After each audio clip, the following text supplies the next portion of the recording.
Assalamualaikum warahmatullahi wabarakatuh. Saya mahasiswi dari Universitas Malahayati, Bandar Lampung. Video ini dibuat untuk menyelesaikan salah satu mata kuliah teori ilmu ekonomi dengan dosen pengampu Hardini Ariningrum, SEMAK. So, ini dia video presentasi dari saya. Sebelum saya masuk ke dalam materi, saya akan memperkenalkan diri saya. Saya Nena Hayati dari Prodi Akuntansi dengan NPM 20210028. Di sini saya akan membahas materi tentang investasi.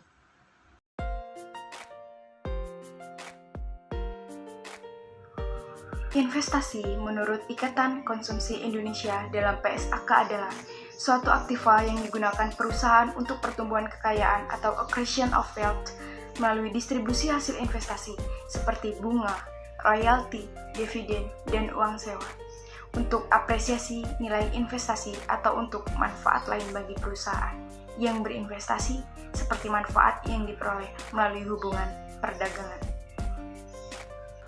Pengertian investasi menurut KBBI, investasi atau penanaman uang atau modal di suatu perusahaan atau proyek untuk tujuan memperoleh keuntungan. Pengertian investasi menurut Henry Sumamora 2000. Investasi adalah suatu aktiva yang digunakan oleh perusahaan untuk pertumbuhan kekayaan melalui distribusi. Pengertian investasi menurut Fitzgerald 1978, yaitu aktivitas yang berkaitan dengan usaha penarikan sumber-sumber yang dipakai untuk mengadakan modal barang pada saat sekarang ini. Pengertian investasi menurut Sunaria 2003. Investasi adalah penanaman modal untuk satu atau lebih aktiva yang dimiliki dan biasanya berjangka waktu lama dengan harapan mendapatkan keuntungan.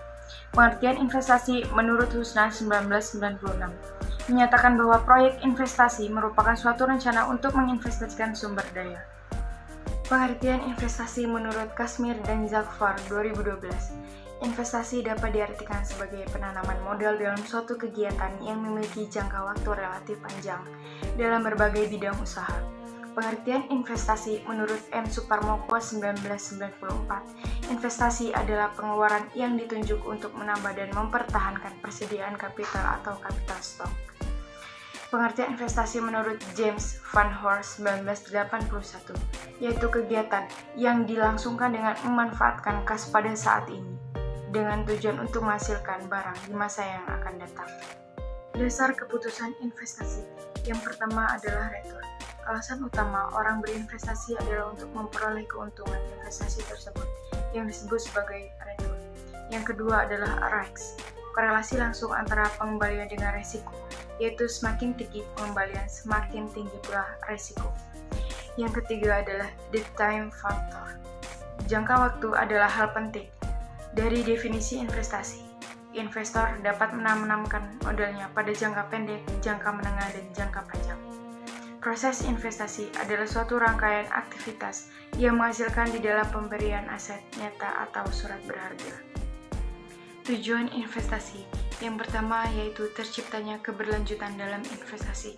Yang kedua yaitu terciptanya profit yang memaksimumkan atas keuntungan yang diharapkan. Yang ketiga yaitu terciptanya kemakmuran bagi para pemegang saham. Dan yang keempat turut memberikan andil bagi pembangunan bangsa. Langkah-langkah dalam proses investasi. Yang pertama yaitu pengetahuan tentang pengembalian dan risiko investasi. Yang kedua yaitu mengetahui sikap investor terhadap risiko. Yang ketiga yaitu pengetahuan dari setiap tipe surat berharga atau aset yang tersedia untuk investasi, termasuk pengembalian yang diharapkan dan risiko yang berhubungan dengan tipe surat atau surat berharga tersebut. Yang keempat yaitu memilih beberapa aset berharga atau aset yang dapat memberi suatu pengembalian dan risiko yang dapat diterima berdasarkan kebutuhan dari investor tertentu. Dan yang terakhir yaitu mengukur dan mengevaluasi kinerja. Jenis-jenis investasi. Jenis investasi yaitu ada 4. Yang pertama yaitu kas atau tunai. Yang kedua yaitu pendapatan tetap. Yang ketiga yaitu saham. Dan yang keempat adalah aset fisik. Risiko-risiko investasi. Yang pertama yaitu risiko tingkat bunga, risiko daya beli karena inflasi, risiko pasar, risiko manajemen, risiko kegagalan, risiko likuiditas, risiko penarikan, risiko konversi, risiko politik, dan risiko industri. Baik, itulah tadi video presentasi yang dapat saya sampaikan pada kesempatan kali ini. Saya mengucapkan terima kasih banyak yang telah menonton video ini dan semoga bermanfaat bagi kita semua. Wassalamualaikum warahmatullahi wabarakatuh.